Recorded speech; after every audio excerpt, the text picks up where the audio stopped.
தம்பி எங்க இந்த பக்கம் சாப்பிடுறதுக்கு சாப்பாடு போட்டா எங்க வேணாலும் கிளம்பிடுறதுதான். கொஞ்சம் கூட வெக்கமே இல்ல. அதெல்லாம் இருந்தா சோறு திங்க முடியுமா? சரி சரி போய் சோத்துல விட்டுட்டு ஓடு ஓடு ஓடு.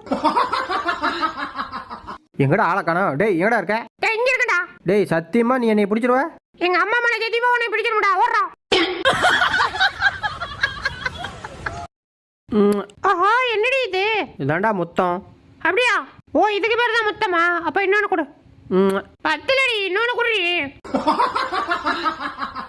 என்ன தைரியம் தான் எனக்கு சோறு போடாம தூங்குவ? தக்காளி சாவுடா. என்ன தம்பி என்ன பண்றீங்க? ரொம்ப பசிக்குது. அண்ணன் கொஞ்சம் எடுத்துக்கிறேன் வரட்டுமா? இல்லை கேப்டன் வந்து ரொம்ப நேரம் ஆச்சு. எங்கடா கப்பலு? அச்சோ வரக்கூடாத இடத்துல வந்து மாட்டிக்கிட்டோம். இப்ப இவங்க